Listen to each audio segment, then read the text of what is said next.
Hello बच्चों, कैसे हो आप। आज हम कक्षा 5 हिंदी राष्ट्रीय उपलब्धि सर्वेक्षण 2021 का टेस्ट पेपर हल करेंगे।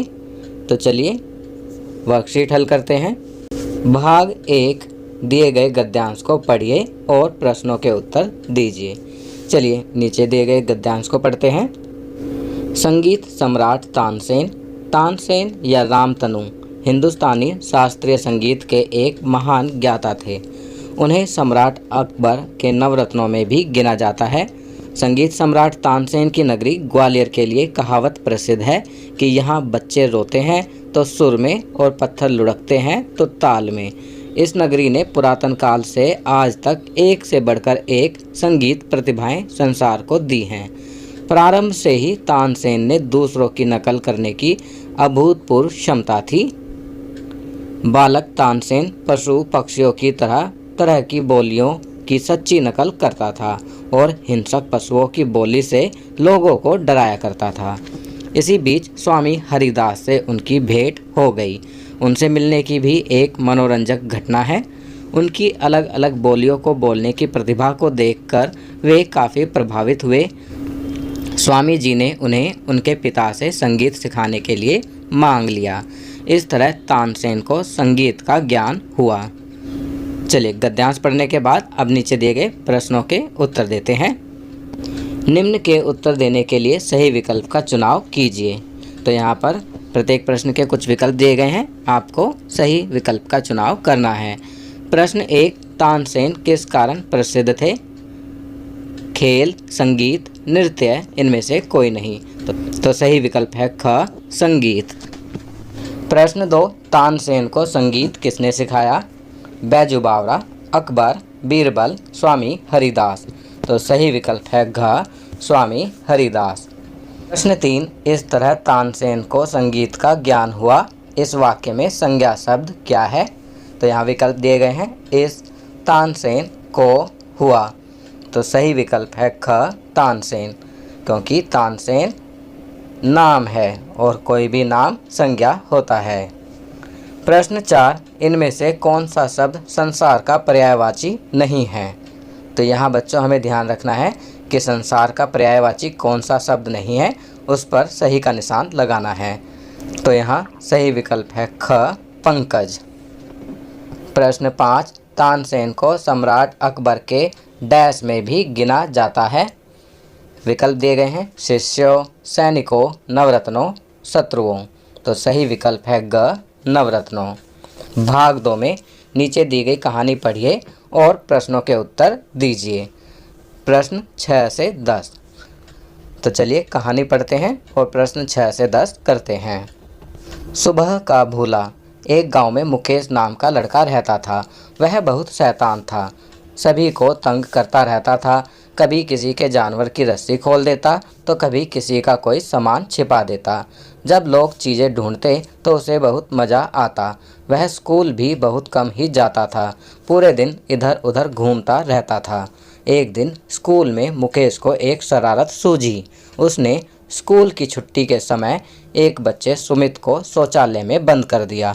पूरा स्कूल खाली हो गया और सुमित शौचालय में बंद होने के कारण ज़ोर ज़ोर से चिल्ला रहा था, परंतु वहाँ उसकी आवाज़ कोई नहीं सुन पा रहा था। उधर सुमित के परिवार वाले परेशान हो गए कि सुमित अभी तक घर क्यों नहीं आया। वे उसे ढूंढने लगे। वे सभी ढूंढते ढूंढते स्कूल में आए। चौकीदार ने सुमित के अध्यापक को भी बुला लिया। अध्यापक ने चौकीदार से सभी कमरे और शौचालय जांचने के लिए कहा।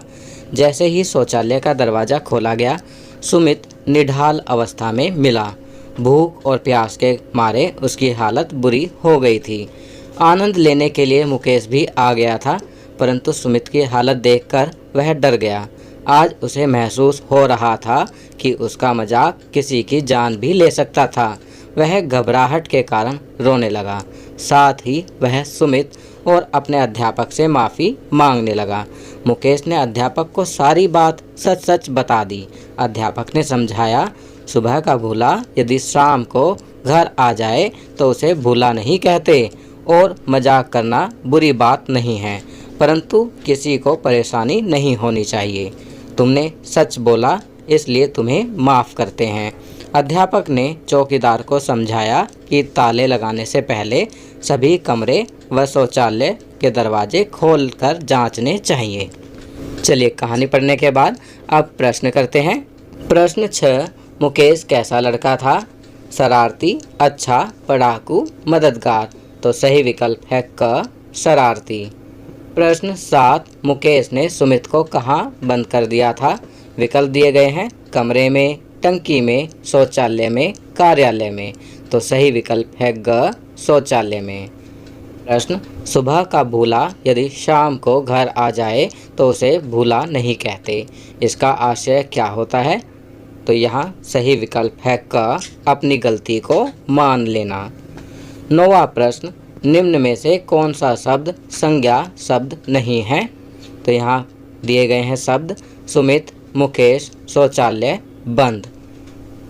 आपको पता लगाना है कि कौन सा शब्द संज्ञा शब्द नहीं है। तो यहाँ सही विकल्प है घ, बंद। प्रश्न 10, दिन का पर्यायवाची शब्द डैश है? विकल्प दिए गए हैं निशा, प्रसून, पर्वत, दिवस। तो विकल्प घ सही है, दिन का पर्यायवाची शब्द है दिवस। भाग 3 दिए गए विज्ञापन को ध्यानपूर्वक पढ़िए और प्रश्नों के उत्तर दीजिए। चलिए विज्ञापन देखते हैं। तो बच्चों आप देख सकते हैं यहाँ पर पंचतंत्र रंग बिरंगी कहानियाँ एक किताब का विज्ञापन दिया गया है। चलिए विज्ञापन देखने के बाद अब प्रश्नों के उत्तर देते हैं। प्रश्न 11, रंग बिरंगी का क्या अर्थ है? तो यहाँ सही विकल्प है ग, विभिन्न रंगों वाली। 12वां प्रश्न, कहानी का बहुवचन कहानियाँ हैं तो नदी का बहुवचन डैश है। तो यहाँ सही विकल्प है घ, नदियाँ। 13वां प्रश्न, चित्र में कितने जानवर दिखाई दे रहे हैं? 4, 2, 3 या कोई जानवर नहीं। तो सही विकल्प है ग, 3। आप चित्र को ध्यान से देखेंगे तो पाएंगे कि चित्र में 3 जानवर दिखाई दे रहे हैं। प्रश्न 14, पंचतंत्र की कहानियाँ पुस्तक के लेखक का क्या नाम है? तो यहाँ सही विकल्प है ख, विष्णु शर्मा। प्रश्न 15, पुस्तक एक डैश है? संज्ञा, क्रिया, विशेषण, अलंकार। तो सही विकल्प है क, संज्ञा। पुस्तक एक संज्ञा है। तो बच्चों ये वर्कशीट यहाँ कंप्लीट होती है। अगर ये वीडियो आपको अच्छी लगी तो इसे लाइक एंड शेयर ज़रूर करें।